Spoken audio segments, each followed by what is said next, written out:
Hey y'all, going to do a video today on my Honda Pioneer 1005.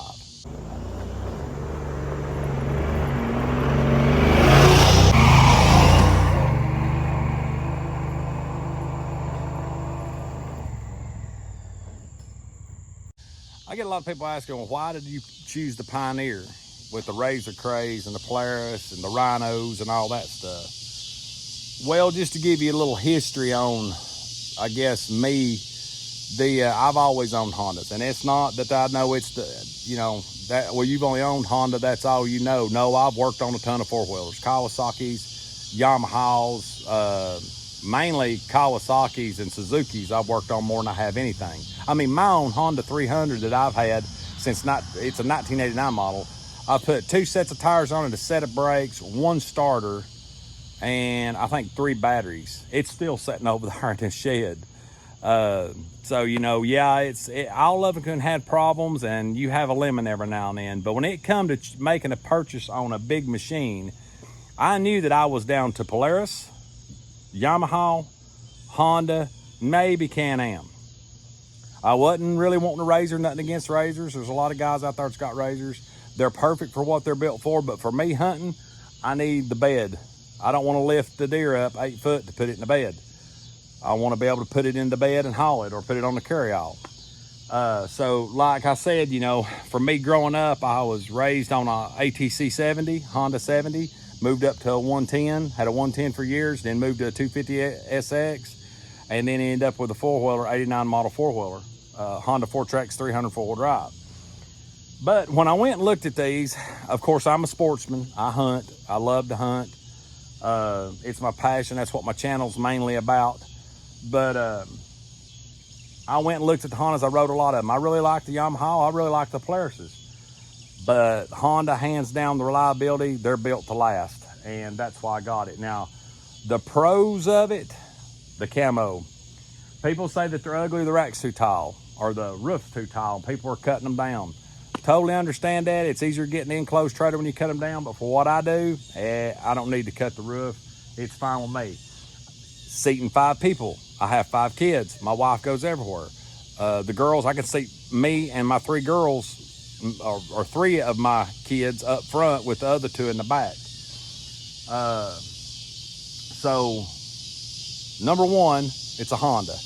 Number 2, it seats 5. Number 3, you can shut it and it still dumps. Number 4, it's camo. And the power steering was great. The paddle shift was nice, high and low. Not having a belt. I don't want a UTV with a belt. My dad had a T-Rex and we about flipped it going down the road when the belt broke. My uncle's had one put in his. It's just ridiculous how many times you got to have belts put in these things. I mean, all we're using them for is hunting and pulling stuff around the yard. So hands down, I wanted something without a belt, so the DTC clutch. So it's got a lot of pros going for it. The power steering and everything. It's got a lot of options. I will say this on the cons. One of the things that is jumpy when you drive it, if you've not got your seat, your butt planted in that seat and giving it gas and really watching it, you will make it jump. When I first got it, the clutch it did shift real hard. It's got a lot softer now and it does a lot better. But that's really the only 2 downfalls. Well, and the heat. It had a lot of cabin heat, for its mid-engine, which all are mid-engine mainly. But I did the DI heat kit, and it's not just a Pioneer, it's hot. My uncle's T-Rex, we had to put windshield liners over his motor, take the cover off and put the silver windshield liners that you put in your cars over it to keep from literally burning him and his grandson's arm on it. So it's not just the Honda, but that is a downfall the way they do that. Now, it's 2 thumbs up for me. There's 832.8 miles on this thing in 2 years. My registration just come due. That's what made me think to do this video, for me to go get this is street legal, so to go get my tags. But I'm gonna walk you around and show you a few things that I've done. I'm sure a lot of you have seen the playlist of things that I've added. Oh, I do want to say this. I added the dual battery kit just mainly because of all the accessories and stuff I had planned. And that's one thing that kind of does bother me. Honda knew that they could possibly need another battery, especially with the clutch, because one of the hangups is if you're winching out of a mud hole and it idle and you run your battery too low, your clutch won't work and it could burn it out. So it's almost a must if you've got a 1005 and you're going to do anything at all to it, add any accessories, you need to get the second battery. And I did get the True Dual battery kit. I didn't get to do an install video, but I did put it on my playlist, and you can check it out. That shows how I routed it, what fuse boxes I chose, and been super happy with it. I mean, they're both batteries have been good, but Honda did have the pocket for the second battery in it. I mean, the battery just lays in our sideways gel battery. It fit perfect. So that's one thing I kind of aggravated that Honda probably should have done, or they are to start doing it. Go ahead and put dual batteries on it, because people are going to add stuff to it. Now, I did change out the front bumper. I don't like the stock front bumpers. I found this one. It is Honda. I did put that bumper on it. I actually did a video on it, install. This thing does have the Honda Warren Super Winch on it. I had to use it a couple times. Works really good. Not that I was stuck, but I was moving trees and the deer leaves. I put the 52-inch curved light bar on it. When I bought it, I had Honda put the plastic hard-coated windshield on the top on it, and that's about it. The light bar has been just super awesome. I love it, especially going down the road in the morning, going hunting. I can kick it on. I see another car going through the woods, I can light it up, and it kind of, the curve of it throws the light more off to the side. Like I said, it does have signals and all that stuff. Seismic mirrors that was with my kit, they work good. I've got the 5-panel mirror. I really like it, especially you can just see more behind you, especially if you drive it to town. I've got the seismic double gun holder I've added. Really like it. This is my plate. I did a video on it and all my switches. You can see my battery gauge here. It shows the one battery, and I flip the main power on. It shows what my other battery is, 12.4. You can see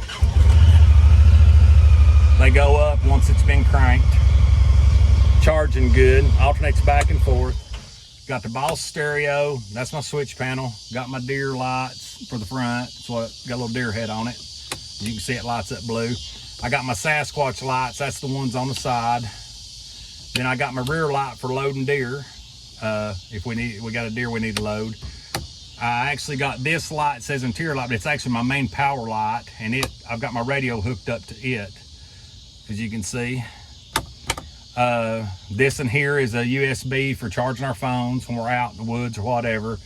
And then this is my hookup for auxiliary or USB or whatever. I did go ahead, this model didn't come with the underdash thing. It was just a deluxe, it wasn't a limited, so I ordered this. This is a must-have, it's very handy. Changed the seat covers out. Ordered these, really like these, really nice. They match the body, accent the body real good. Speakers, I've got kicker speakers in the front. These have got black plastic pieces. Got these off Amazon. You can see on my stereo one, the video I did about stereos, this I've got all the parts listed in it.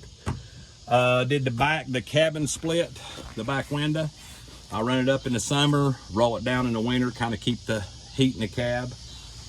This is my side lights. I have one on each side, work off the same switch. So if we're looking for a deer or looking for somebody, we can kick these on while driving through the woods. They work really good.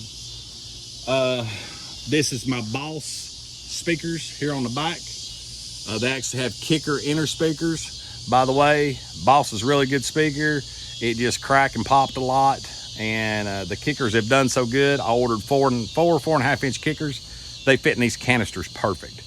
They sound a lot better too and got a lot better bass. So run the Boss canisters with kicker insides, kicker speakers. I also got the big 14-inch light bar on the rear. It will light up the back if we're loading a deer or not loading anything. You can really light this thing up like a UFO at night, and that's where the second battery really helps out. It don't even phase it. Rear carryall I built. I've got a video on here about it. That way I could get height to going up a hill, didn't have to worry about it. It's big enough to hold a deer. I think the measurements are 36 by 20 with an 8-inch rise off the receiver. Super nice. I've got my hose drilled in it. I can throw my cooler on there and strap it down. I can put a deer on there and haul it. I've had wood on it. Just check out my video on cargo carrier, DIY homemade cargo carrier. So that's some of my accessories. That's about all the accessories I've added. Tires have wore real good. They get rode 8 miles, 4 miles down, 4 miles back at the least. So tires is all wore even except for this left front. And no, it's not an air issue. It was actually out of line. So I'm gonna have to get another tire, 2 front tires, and get it back in line. It's been that way evidently since factory. I shouldn't have let it got this bad. But like I said, I mainly bought the Pioneer for the reliability. I mean, they are just reliable machines. And actually, I love it. I have no regrets. It's an awesome machine. I probably never will lift it. I don't know, I might down the road, but I have no desire to. I'm probably going to put rock sliders on it and going to put a belly pan and stuff on it, all the skid plates, because you hit a limb, you hear it through that plastic floor. But this thing is user-friendly. I mean, it does jump a little bit if somebody's not all the way back in the seat, but my girls, my wife, my kids, everybody drives it. They love it. This machine gets used more than the four-wheeler did. But anyway, it ain't just cause I'm biased toward Honda and always own them. This is a really good machine. So if you got any questions or comments, put it in the link below, or put it in the comments below, send me a comment, and I'll get back to you as quick as I can.